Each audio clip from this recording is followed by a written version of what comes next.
Assalamualaikum warahmatullahi wabarakatuh. Waalaikumsalam warahmatullahi wabarakatuh. Pada kesempatan kali ini, kami akan membahas materi yang berjudul lipid. Sebelumnya, perkenalkan nama saya Diar Veronica yang akan bertugas sebagai moderator pada hari ini. Saya akan membimbing jalannya diskusi ini. Adapun anggota kelompok saya adalah Eldias Ferdiansyah, Anggi Putri Rahayu, Aura Safira Arzahara, Dian Septia Sapitri, dan Rizky Tiara Amelinda.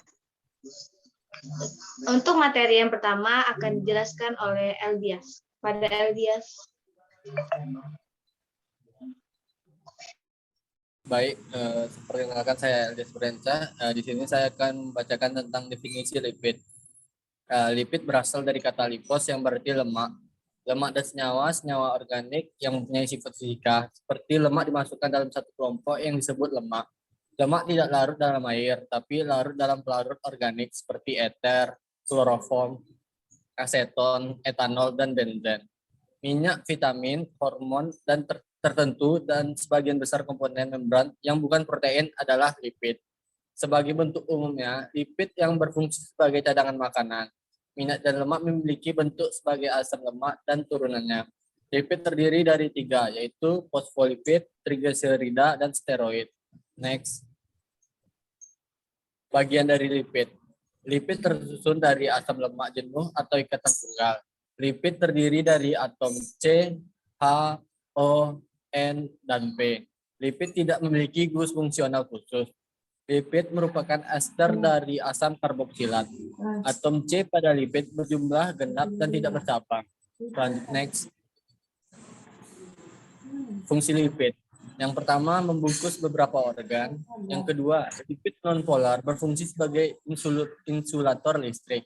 Yang ketiga, gabungan lemak dan protein atau lipoprotein merupakan komponen sel yang penting dalam membran sel maupun mitokondria. Yang selanjutnya, membantu pengangkutan vitamin. Dan terakhir, menjaga kestabilan tubuh karena dapat dioksidasi menghasilkan energi.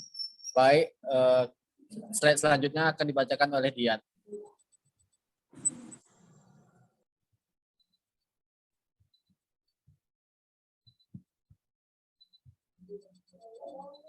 Klasifikasi lipid.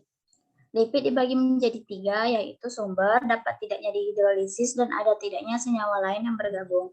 Berdasarkan sumber, ada 2, yaitu hewani dan nabati. Hewani yaitu yang berasal dari lemak hewan, contohnya butter. Dan nabati yaitu yang berasal dari tumbuhan, contohnya minyak kelapa. Kemudian lipid berdasarkan dapat tidaknya dihidrolisis air atau disaponifikasi. Lipid yang dapat disaponifikasi yaitu memiliki 1 atau lebih gugus ester, contohnya lilin, lemak, netral, fosfolipid, dan glikolipid. Lipid yang tidak dapat disaponifikasi contohnya steroid. Kemudian lipid berdasarkan ada tidaknya senyawa lain yang bergabung, yaitu ada 3 lipid sederhana, yaitu ester asam lemak dengan berbagai alkohol terdiri dari lemak. Ester asam lemak dengan gliserol, lemak dalam kondisi cair disebut dengan minyak. Lilin, ester asam lemak dengan alkohol monohidrat dengan berat molekul tinggi. Kemudian lipid gabungan, ester asam lemak yang mengandung gugus lain di samping alkohol dan asam lemak, yang terdiri dari fosfolipid yang mengandung residu asam fosfat, glikolipid, asam lemak dengan karbohidrat yang membawa nitrogen tetapi tidak asam fosfat, lipid dengan senyawa lain, sulfolipid dan aminolipid, dan juga lipoprotein. Kemudian turunan lipid, senyawa yang diturunkan dari senyawa-senyawa tersebut di atas melalui hidrolisis, termasuk di sini adalah asam lemak, jenuh dan tidak jenuh, gliserol, dan steroid. Lipid berdasarkan strukturnya dibagi menjadi 2, yang pertama struktur kimia dan yang kedua struktur trigliserida. Lipid berdasarkan struktur kimianya yaitu ester gliserida dengan jumlah atom lebih dari 10 yang terbentuk dari reaksi asam lemak dengan gliserol. Lipid yang berdasarkan struktur gliserida dibagi menjadi 2 bagian, yaitu lemak dan minyak. Materi selanjutnya akan dibacakan oleh Aura Safira. Kepada Aura dipersilakan.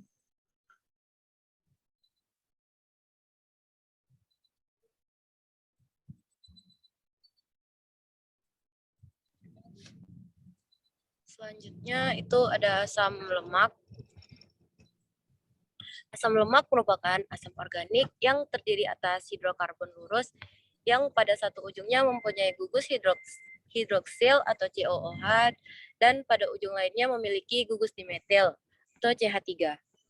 Sifat kimia asam lemak dan senyawa yang mengandung asam lemak ditentukan oleh yang pertama itu ada panjang rantai hidrokarbon, yang kedua derajat ketidakjenuhan dari rantai hidrokarbon, yang ketiga semakin panjang rantai asam lemak maka semakin sedikit ikatan rangkap. Next.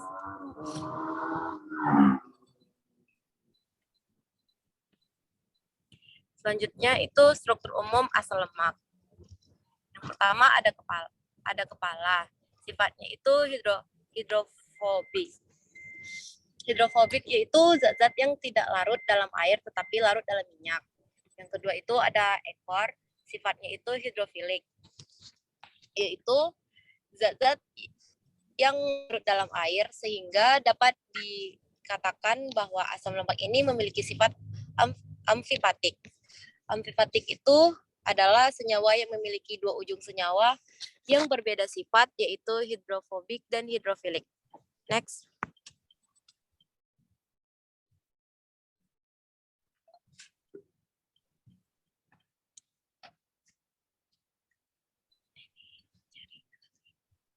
Next.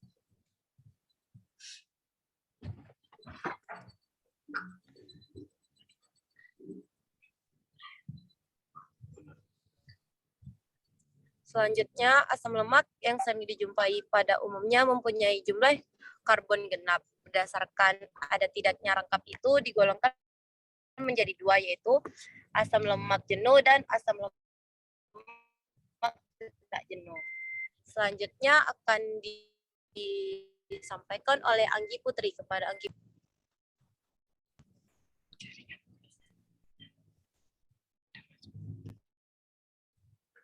Baiklah, saya akan menjelaskan tentang asam lemak jenuh dan asam lemak tidak jenuh. Seperti yang telah disampaikan tadi, bahwa asam lemak terdiri dari asam lemak jenuh dan asam lemak tidak jenuh.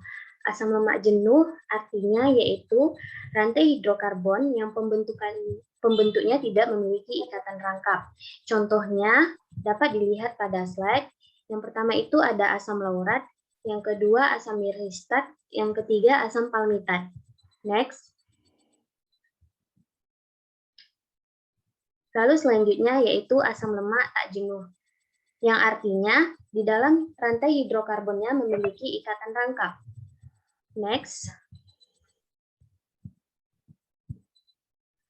Nah, asam lemak tak jenuh ini diklasifikasikan menjadi tiga. Yang pertama yaitu monounsaturated, yang kedua polyunsaturated, dan yang ketiga eicosanoid. Di mana monounsaturated ini adalah asam lemak yang memiliki satu ikatan rangkap. Sedangkan polyunsaturated adalah asam lemak yang memiliki dua atau lebih ikatan rangkap. Dan yang terakhir, eicosanoid adalah senyawa yang merupakan turunan dari asam lemak eicosapolinoat yang terdiri dari 20 karbon. Next.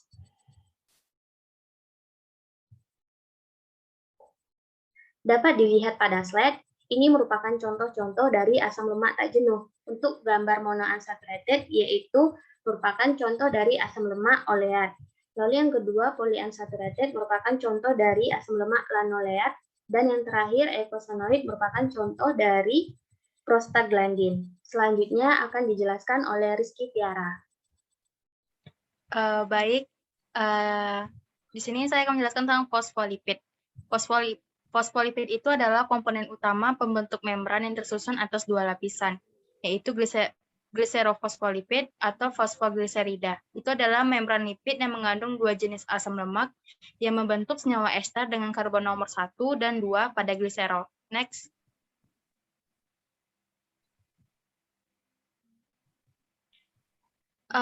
Selanjutnya itu ada trigliserida, itu adalah cadangan makanan yang kaya akan energi. Trigliserida ini terbentuk atas sifat nonpolar, hidrofobik, dan tidak larut dalam air. Lipid sederhana ini terdiri atas asam lemak adalah triacylglycerol. Next. Ini terdiri atas 3 asam lemak, yaitu yang bersambung dengan single glycerol. Asam lemak pembentuk trigliserida ini terdiri dari jenis yang sama atau campuran 2 atau lebih asam lemak. Dapat dilihat di slide ini ada struktur dari trigliserida, di mana gliserida ini ditambah dengan asam lemak itu menjadi trigliserida. Next.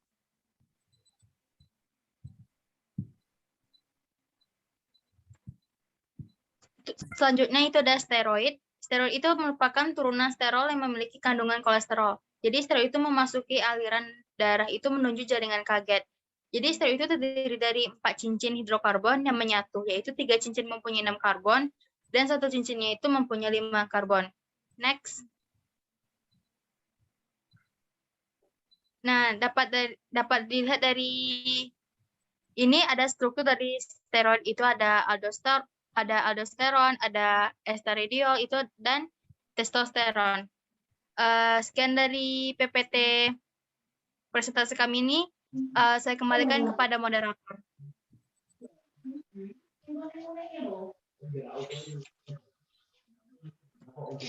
Demikian tadi presentasi kelompok kami. Mari kita mengucapkan alhamdulillah. Alhamdulillahirrahmanirrahim. Saya sebagai moderator mohon maaf atas kekurangannya dan terima kasih untuk perhatiannya. Wassalamualaikum warahmatullahi wabarakatuh. Waalaikumsalam warahmatullahi wabarakatuh.